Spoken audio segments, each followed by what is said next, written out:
ایک اسلامی بہن کا سوال یہ ہے کہ کیا اندھیرے میں نماز پڑھنا منع ہے؟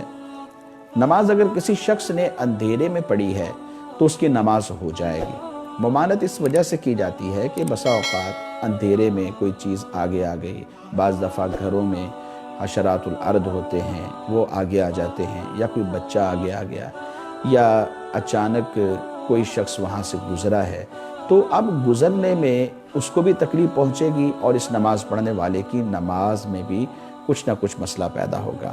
تو اس وجہ سے کہا گیا کہ کچھ لائٹ کر لینی چاہیے تاکہ نماز خود پڑھنے میں آسانی رہے اور اسی طرح گزرنے والوں کو بھی آسانی رہے اور وہ دیکھیں کہ کون نماز پڑھ رہا ہے۔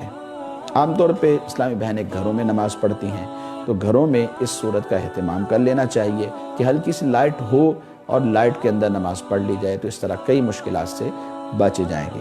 ادروائز اگر کسی نے اندھیرے میں نماز پڑھی تو نماز اس کی ہو جائے گی۔